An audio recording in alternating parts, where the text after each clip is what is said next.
Because right now we're small. We're so small that even these people around the bars, we're unnoticed, man. Pretty much. Like the scriptures say, we're known, but yet unknown. Yeah, this is Ecclesiasticus chapter 11, verse 3. The bee is little among such as fly, but her fruit is the chief of sweet things, man. So here, a bee is small, but the fruit it bring about, which is honey, that's the sweetest among most, like anything, that's what sweetens most products, man. Wow. Honey, man. Instead of, that's the natural sweetener. Instead of using actual like sugar, which is actually bad for you, you can use honey, man. Like the real honey, man. You can buy that real honey from the Ghanaian store, man. If you I go to one in Brixton, that a raw honey, man. They put it in like a plastic bottle. It tastes different from that honey that they sell in Sainsbury's, man. Oh man. Like the real raw honeys, the one from straight from Africa. Antiseptic, antibiotic, good for all them kind of flus and all them viruses and all that, you know. Even different from that Manuka honey, man. This one is even, it tastes different from Manuka. You know what I mean? It's the honey you want to get, it's like hard, it's kind of like toughish. That's the honey you want to get. That's the real deal. That's the raw honey. That's the raw. Because they're all different. Manuka honey is a different honey to the raw honey. But they're both medicine. Boast not of thy clothing and raiment, and exalt not thyself in the day of honor. For the works of the Lord are wonderful, and His works among men are hidden. And that's what it's all about. So even though we have this wisdom and understanding, yet it's gloriousome. Like the scripture says, not wisdom and knowledge puff it up. So that happens because we're in the flesh, so we get puffed up, we get prideful a little bit. But really what it all boils down to is you gotta humble yourself. Like the scripture says, the greater thou art, the more humble you should be. Because ultimately this is the Lord's deal. This ain't your deal, this is His deal. Right. This is, many kings have sat down upon the ground, and one that was never thought of have worn the crown. Break that down, bro. There's many kings have sat down upon the ground, and one that was never thought of have won the crown. David. David, man. A stripling, man. Everybody was looked at. His dad looked down upon him. His brothers, his three brothers looked down upon him. Who else looked down upon him? Saul, Goliath. They all looked down upon him, man.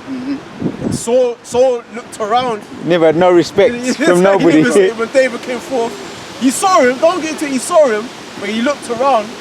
And then when he saw him, he says, "What am I, a dog?" He made straight mockery of him, man. You know what I mean? But David, that's the boldness that David had, man. He came and he was sure of this power of Yahweh, man.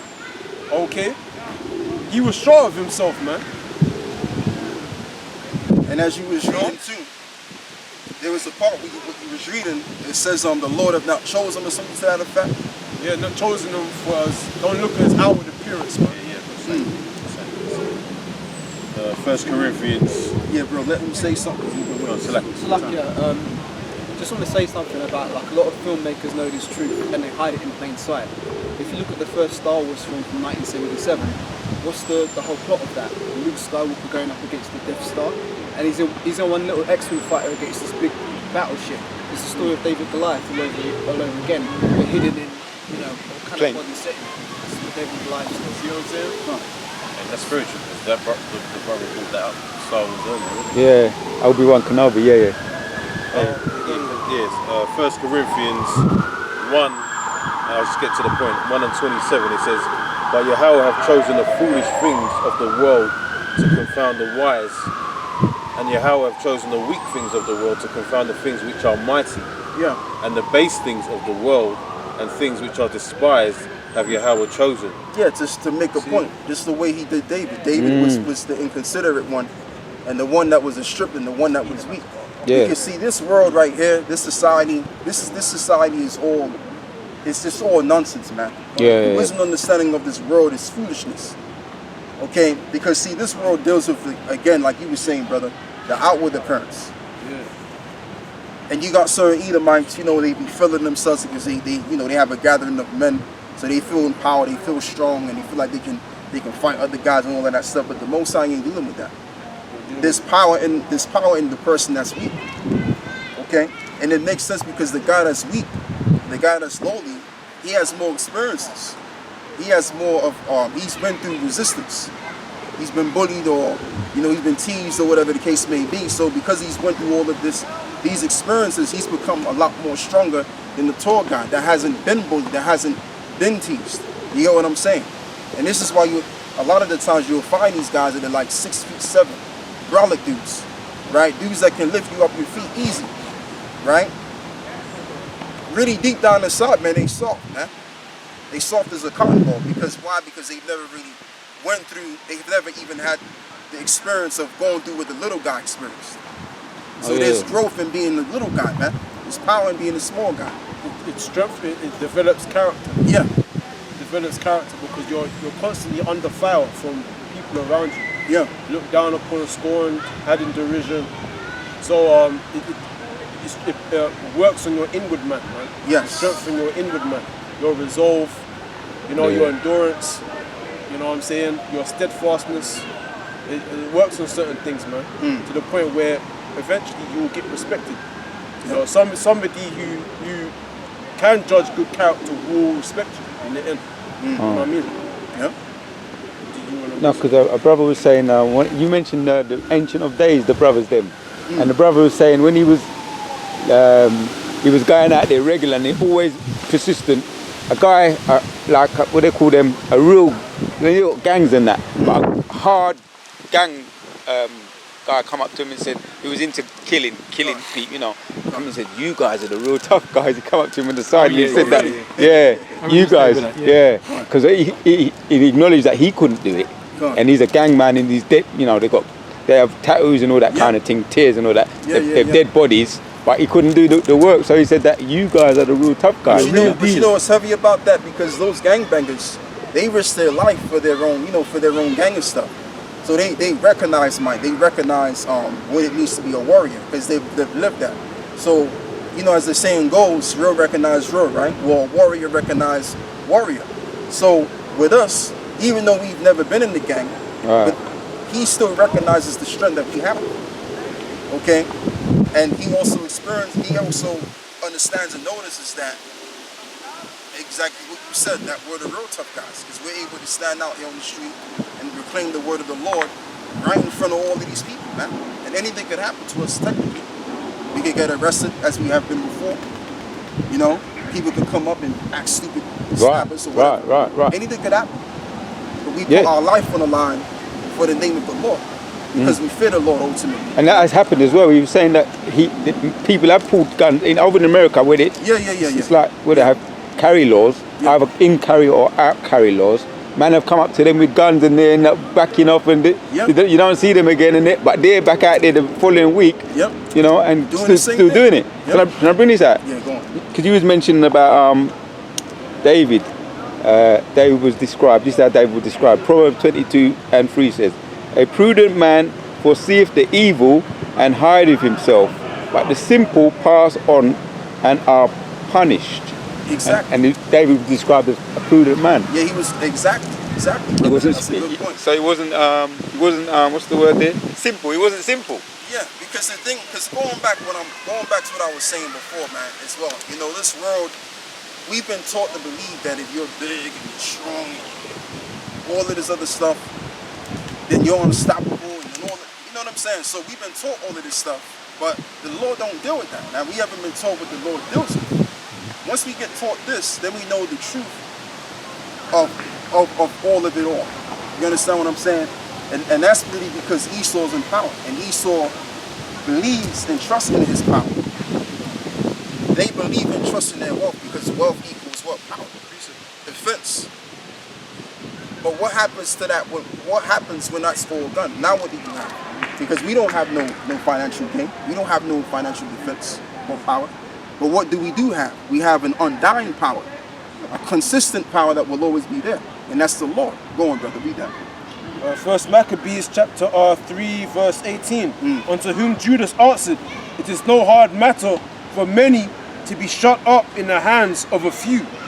And with the God of heaven, it is all one." Right, and with the God of heaven, it is all one. Go on. to deliver with a great multitude or a small company. Right. All. Salakia, brother. Go on. For the victory of battle standeth not in the multitude of an host, Beautiful. but strength cometh from heaven. With strength coming from heaven. And check this out. Somebody get Proverbs 11. Because I want to make a point, man. Because see, again, in this society, your build is what is it? Is what sets you as a person that can defend yourself, and also your finances can also declare that you can defend yourself. Yeah. Okay? But the Most High ain't dealing with that. You're not gonna get delivered based on your own strength, or based on the multitude of men that's backing you, or based on the amount of money you got. You're gonna be defended from the destruction to come if the Lord is dealing with you. It's all about the Most High. All of that physical look and image, that vanity, that image, that's all bullshit, man. That's all fucking bullshit. Excuse my language, man. Vanity. It's And vanity. it's really feminine, man. Yeah, you have to have a certain look in Hollywood and all the music industry. There's a certain look that if you fit that look, if it's whether a tough guy look in, was it Rambo and all that kind of in the tough guy, Arnold Schwarzenegger, if they want that, you got to fit the image. You got to fit that image. Yeah. Remember, it's all about don't look at their countenance. You know that one? The scripture, don't look at their countenance. Yeah, because exactly. The Most High said, I don't look upon the countenance, because I don't judge a man by that. I judge a man for his inward part. Yeah, that's right. That's how to judge someone. Because this world, like we are saying, is about vanity. You know what I'm saying? And it's feminine. That's feminine. When you see certain man try to look really like ladies, man. Yeah. You know, like what do you call it, man? Like sweet boy. You look at the term sweet boy. Yeah. When the man nice himself and Sweet pluck his boy. eyebrow and The bend him out them. and then nice, really nice himself. You know what I mean? But I mean, sometimes a man can look good. You know what I'm saying? Naturally. But sometimes when the man try to tailor himself too much, try to really tailor himself, and you know every man do it for the woman then. It's true. It's true. It's true. Fades, the low fades and all that. The low fade and 5 o'clock shadow and you get me? You know when the man chiseling himself up one time and I seen that spirit on the man. When the man look proper clean, look perfect. Natural when the man look too perfect, sometimes you have to question that, man. The man, homosexual or something. Sodomite. You know, like what is it? The effeminate shall not inherit the kingdom, man. Yep. Sometimes when you cut yourself up, make sure you don't cut yourself too much, because it might cross the line and enter into the effeminate zone, man. They're counting the stuff that's against them. You don't see him. So you know you have to be careful about vanity. One thing its truth teach you is not to be vain, but it's to work on your inward part. And your outward part, though your outward man perish, but your inward man renewed day by day. That's right. That's right. And I mean, and that's not to take away presentation, because presentation is key too in the physical realm. Because when we get into the power seat, we're gonna have a beautiful presentation. But the point being is the most important part of man is their inward part. You grow, you become mature by maturing yourself spiritually. Because you can take a man that's like what? Let's take a man that's like 60 years old, but he has the mindset of a 12-year-old. You understand what I'm saying? Versus a guy that's probably like 20, but his mindset is about 40. That's the guy that's the guy you want to kind of, follow. Yeah. Because he's more mature. So it's all about what's going on within, not out the outside. You know what I'm saying? You're going, brother. Like the saying goes, you could take a man out to the ghetto, but you can't take the ghetto out of a man. Exactly. It's the inner thing. Yeah? It's all in the inner thing. That's absolutely going, brother. This is verse 19. For the victory of battle standeth not in the multitude of an host, which is the army, or troops, but strength cometh from heaven. Yes. They come against us in much pride and iniquity to destroy us, and our wives and children to spoil us. Excuse me. To spoil us. But we fight for our lives and our laws. Wherefore the Lord himself will overthrow them before our face. Exactly. And as for you, be ye not afraid of them. Exactly. So we're not to be afraid of these devils. When these devils get the coming down of the great wrath pursuant to Revelations 12 and 12, we're supposed to welcome that, because that means the Lord is going to lead him to the snare. What is that snare? He's going to go through and try to attack those that serve the Most High, and then the Most High is going to react to that. There's going to be a reaction to that, okay? And then ultimately his society is going to be destroyed, and he's going right into slavery. So we're supposed to welcome these prophecies of Esau coming down after Great Round. Welcome it, man. Yeah. You know, and they say in the Spartan movie 300, and they had this 300 Spartan men, and then they were around the campfire. The fire was there, and then he told it says eat hearty, for tonight we dine in hell. Yep. Oh yeah. So that's the kind of spirit that men of the Lord should have. Yep. You know, we should men to drink and welcome these prophecies, man. Yep. And even accept even the fate of death. Right. All day, every day, baby boy. Yep. You know, that's the ultimate sign of faith. Yep. Is to die, to be a martyr. Yep. For the sake of the kingdom, man. You know that your name will be etched in history, man. Yeah. For that, man. Come on. So yeah. Because ultimately this truth is a life and death situation anyway. Yeah. You come into this truth and you deal with this truth even if you have to pass on. You know, this is the way it goes, man. True, brother. They're going, brother. Right. So they say and as for you, be ye not afraid of them. Now as soon as he had left off speaking, he leapt suddenly upon them, and so Siron and his host was overthrown before him. Right. That's the Maccabees. Exactly. So you Yeah. can speak on that, brother. Yeah, exactly. So you know that was a time in our nation where we were being persecuted. We were being forced, converted into the Greek custom by the order of Antiochus, the wicked man. Yep. Or Epiphany is the third man. You know, in that time there was mass persecution. You had certain so-called black, because you had the Judah was the only tribe left in the Middle East at the time. The other tribes they were in the Americas. And you know, certain women that circumcised their sons were made to kill their children and hang the infants around their necks and sacrifice swine and all manner of abominations, man. And so you had a small company of men that says, no, we're not gonna have that. We have to fight. Because they can't let these people come in and destroy and desolate the whole place. And force us to worship things that we don't know these things, man. Eating abomination, we don't do that. That's not our way. So we must fight. Standard grounds. So we fled to the wilderness and we eat the herbs to try and cleanse and purify our soul because of the things that they were trying to force us to eat. Then we say, no, we have to fight in the name of Yahweh.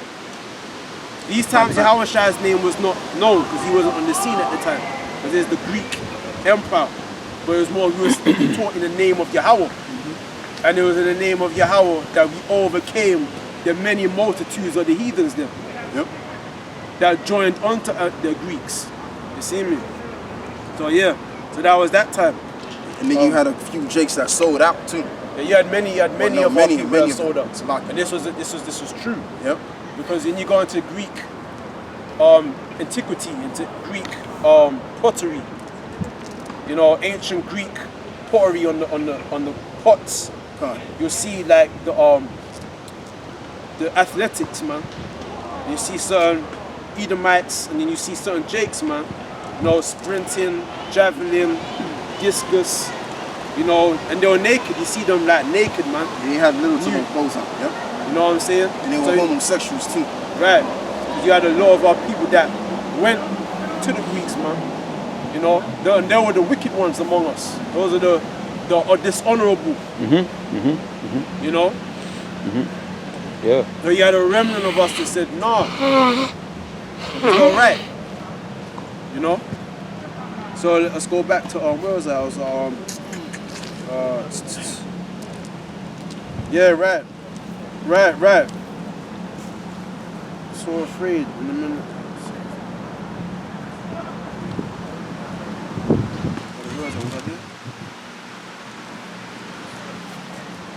Oh yeah, Right, yeah, the first thing. Right. You know, Yeah, just real quick, because I wanted the brother to give me the scripture in Proverbs 11 where it says, which is probably not the dead route. I got that. Okay, yeah, go on. Proverbs 11:4. Riches profit not in a day of wrath, but righteousness delivereth from death. Yeah, because you know, in this society, man, the way you deliver yourself is that if you're big and you're strong and you got the presentation, or if you got the finances, you know, you can get the top lawyers to get you out of certain situations and all that other stuff, right? Because, you know, this society doesn't judge based on, you know, true judgment. They base it on if you got money, or if you're coming from a certain higher class. All right, so if you're coming from a higher class and you got loads of money, you could defend yourself. You could commit a crime worthy of death or vengeance, but you can get off scot-free as long as you're paying those lawyers. You get the best lawyers you can get that money can buy.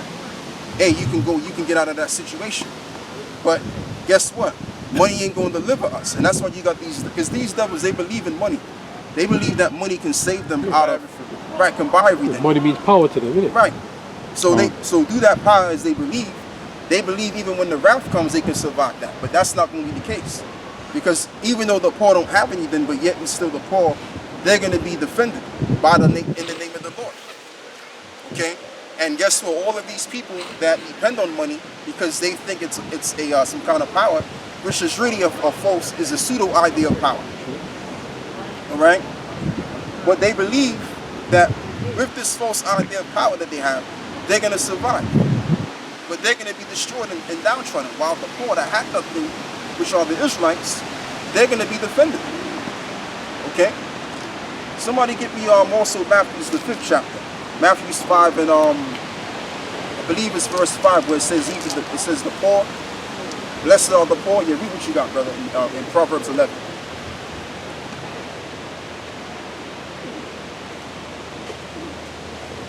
Yeah, you still got Proverbs 11. Okay, you're going. Yeah, read what you have before. What do you want first, Matthew? No, I want Proverbs 11, and I want that first, and then Proverbs 11 and 4. Riches profit not in a day of wrath. Yeah. But righteousness delivereth from death. But righteousness delivered from death. You see that? It's the righteousness that's going to deliver you out of all of this hell that's going to break loose. Because the Lord, He's going to be the one to cause all of this hell to break loose. So the same power that's going to cause all of this hell to break loose, we talk about martial law, the economic global collapse of this society. The Most High is behind all of this. But He's just using men that's going to bring in the day of evil to do that job. That's all it is. He's using men to do all of this stuff. Okay? So again, we're going to be delivered if we trust in His name. So there's no escape. If you put your trust in man to make things better for your own life, it's not going to work, man. It's not going to work, because ultimately, what it all boils down to, you have to know what the Lord is doing, not trying, because He can do whatever. There's no trying with the Lord. You know what I'm saying? It's all about what the Lord is doing. Once you find out what His plans are and what He's doing, you got to be at one with that, and you got to accept that. And if you're a man of the Lord, you're going to be at peace with that. Go on, brother. But the point being is we're going to be defended by our righteousness, not by no wealth or not by our strength or anything else. Go on, bro. Verse 5. The righteousness of the perfect shall direct his way, but the wicked shall fall by his own wickedness. Right, by the wicked shall fall by his own wickedness. So we know and understand that wickedness does not profit. It brings forth destruction to you, and it brings you to the grave. That's what wickedness does. So no matter how strong you are, no matter how much money you got, no matter how much multitude of men you have behind you, if you're a wicked soul, all of that wickedness that you've done or committed is going to bring you to the grave. But righteousness, what? Delivered from death. About 7 o'clock. We're going to close out 7 o'clock. So yeah. So that's it on that. What else? Yeah. Get finished on that. This was it was Proverbs 11 and 4. Okay. That's the one right there. Yeah, go on, bro.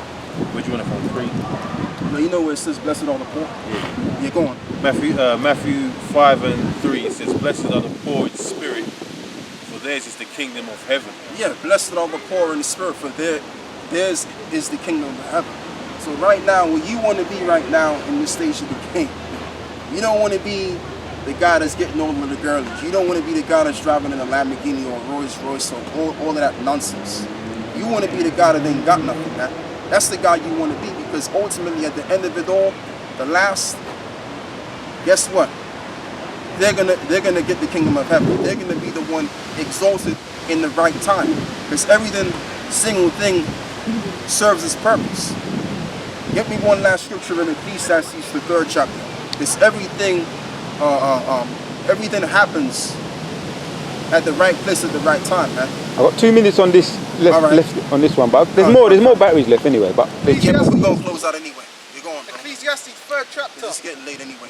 To everything there is a season, and to every time to every purpose Right. under the heaven. Yeah, and I want to say this too, and this is why it's a beautiful thing, even though we may not want to see it that way because we hate our life and this is a harsh reality. But it's a good thing that the Most High brought us down so low and got us going through the situations we're going through. Because think about it, if we had everything now, then it would be in the wrong time. We would then lose the truth. Okay, we wouldn't deal with the truth. So it's good in a sense, because if we were okay, we would be taken of this world and then we would be destroyed with this world. But in the kingdom of heaven, that's still going to be the time and the place for us to be perfect and have it all together.